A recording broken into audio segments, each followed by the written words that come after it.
বিজেপির নেতারা রাহুল গান্ধী ভারত নিয়ে বলতে গিয়ে 34 বার China China China China China China, মানে শয়নে স্বপ্নে নয়নে জাগরণে চায়না বলতেই হবে।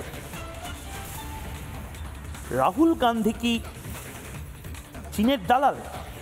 বিজেপি প্রশ্ন করছে। আপনার কি মনে হয়? চিনচিনে ব্যথা চায়নার প্রতি আমরা এবং আপনারা একটু উপভোগ করি, তারপরে এই প্রশ্নের উত্তরে আসছি।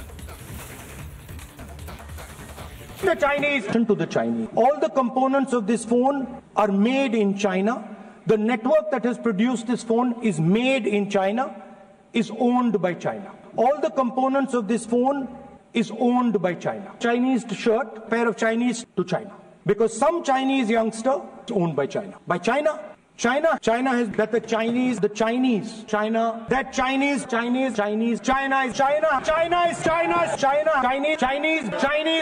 Chinese motors, Chinese optics, Chinese batteries, Chinese. Challenge the Chinese. China করলে বোধহয় এক্সট্রা কোনো ক্রেডিট পাওয়া যায় চাইনিজদের থেকে। নীলাভ, প্রবলেমটা কি? মানে কি কম্পালশন রাহুল গান্ধীর? না দেখুন, কম্পালশনের কোনো ব্যাপার নেই। ব্যাপার হচ্ছে পার্লামেন্টে দাঁড়িয়ে লোকসভার বিরোধী দলনেতা তিনি তার বক্তব্য তুলে ধরবেন, আবার সরকার পক্ষের যারা মন্ত্রী রয়েছেন, প্রধানমন্ত্রী রয়েছেন, মানে চায়না না না না চায়নার কেউ বলেনি, সেখানে দাঁড়িয়ে তারা তাদের বক্তব্য তুলবেন। এটাই তো সংসদীয় গণতন্ত্রের নিয়ম। বিভিন্ন মতামত নিয়ে আলোচনা নিয়ে তো গণতন্ত্র। বলবেন যে অপারেশন সিঁদুরটা বিভিন্নভাবে একটা প্রোপাগান্ডা, ভারতের বিরোধী দলনেতা কোনোদিন এটা না। অপারেশন সিঁদুর নিয়ে কংগ্রেসের কেউ বলেছে প্রোপাগান্ডা?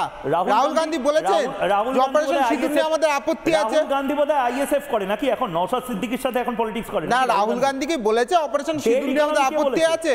মৃত অর্থনীতি কে বলেছে? বা কংগ্রেসের সাংসদ বলেছেন অর্থনীতি যদি তলানিতে যায় অবশ্যই অর্থনীতি নিয়ে আমাদের সমালোচনা করার জায়গা আছে। আমরা পশ্চিমবঙ্গকে নিয়ে বলি না? এখনো কংগ্রেসের নেতা মনে করো তো? আমরা কি পশ্চিমবঙ্গকে নিয়ে যখন আলোচনা হয় তখন পশ্চিমবঙ্গের ভুল ত্রুটিগুলোকে নিয়ে বলছি না? আজকে পশ্চিমবঙ্গে কর্মসংস্থান নেই, সেটা নিয়ে আমরা বলি না ঈশ্বর পরিত্যক্ত পশ্চিমবঙ্গ? তার মানে কি আমরা রাজ্যের বিরোধিতা করছি? সরকারের বিরোধিতা করা আর রাজ্যের বা দেশের বিরোধিতা করা এক না।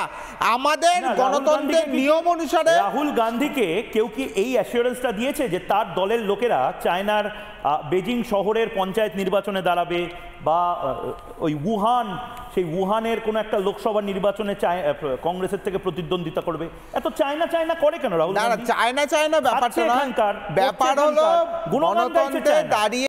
নানা ধরনের কন্টেন্ট দেখার জন্য লাইক করুন, শেয়ার করুন আমাদের ফেসবুক পেজ, সাবস্ক্রাইব করুন আমাদের ইউটিউব চ্যানেল। পাশাপাশি অন্যান্য ব্রেকিং নিউজের জন্য অবশ্যই চোখ রাখুন রিপাবলিক বাংলায়।